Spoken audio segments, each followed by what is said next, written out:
الحمدللہ یہ ادارہ دارالعلوم جلال آباد کے نام سے موسوم ہے۔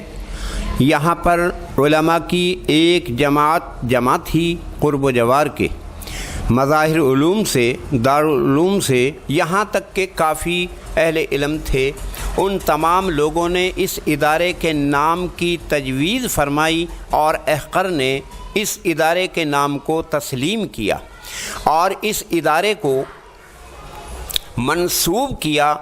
مولانا قاسم صاحب نانوتوی بانی دارالعلوم دیوبند کی جانب۔ لہذا ہمارے ہر کاغذ پر بیادگار مولانا قاسم صاحب نانوتوی لکھا ہوا ہے۔ یہ دارالعلوم جلال آباد ایسی جگہ پر واقع ہے جہاں چاروں جانب بڑے بڑے اپنے زمانے کے بزرگان دین رہے ہیں۔ چند میل کے فاصلے پر تھانہ بھون جو حضرت تھانوی رحمۃ اللہ علیہ اور ان کے مربی حاجی امداد اللہ اور ان کے شیخ میاں جی نور محمد لوہاری میں رہنے والے، یہاں تک کہ ایک جانب گنگو شریف جہاں مولانا رشید احمد صاحب نور اللہ مرقدہ اور ان سے سینکڑوں سال پہلے شاہ عبد القدوس وہ صاحب نسبت بزرگ تھے۔ اس کے علاوہ ایک جانب نانوتا ہے جہاں بڑے بڑے اللہ تعالیٰ نے علماء کو پیدا کیا، جن میں مولانا یعقوب صاحب جو دارالعلوم دیوبند کے سب سے پہلے صدر المدرسین رہے۔ مولانا قاسم صاحب خود نانوتے میں اللہ تبارک و تعالیٰ نے امت کے لیے ایک نعمت عظیمہ عنایت فرمائی، تو یہ ادارہ جلال آباد میں قائم ہے جو حضرت مسیح الامت نور اللہ مرقدہ کا یہ فیض کے جریان کا اعلیٰ مرکز اس وقت میں ہے۔ اللہ تبارک و تعالیٰ نے چند ہی ایام میں اس کو جو ترقی عنایت فرمائی، اس کی ایک خاص وجہ یہ ہے کہ میں نے اپنے اساتذہ کرام جن میں خصوصاً علامہ رفیق احمد صاحب نور اللہ مرقدہ، مفتی نصیر احمد صاحب اور مولانا یاسین صاحب شیخ الحدیث مفتاح العلوم اور مولانا واجد صاحب جو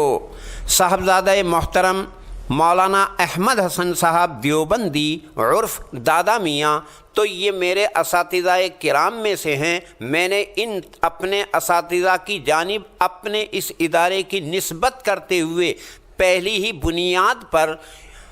ان کا ارادہ کیا۔ اللہ تبارک و تعالیٰ اس ادارے سے جو علمی فیضان قرآن و حدیث کی روشنی سے عالم میں جائیں، ان سب کا نفع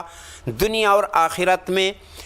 ان میرے اساتذہ کو خاص طور پر پہنچے۔ اسی بنا پر کہ ادب اور احترام اپنے اساتذہ کا علمی برکتوں کا ذریعہ بنتا ہے، تو اس ادارے کی جو بظاہر تعمیری تعلیمی ترقی ہے یہ میرے اساتذہ کی روح کی تسکین کا ذریعہ ہے۔ اللہ تبارک و تعالیٰ اس ادارے کو جو ایک اخلاص پر اپنی نیت کو صاف کرتے ہوئے میں اب بھی یہی کہہ رہا ہوں کہ یہ ادارہ قوم کا ہے، قوم کے افادے اور استفادے کے لیے ہے، یہ اپنا ذاتی کسی اغراض دنیاوی کے لیے نہیں ہے۔ اللہ تبارک و تعالیٰ نے مجھے اس کام کی طرف متوجہ کیا تو میں اپنی نیت کو صاف کرتے ہوئے ادارے میں دینی خدمات کے لیے میں یہی ارادہ ہے کہ تا قیامت یہاں سے علوم قرآن کے احادیث کے عالم کے اندر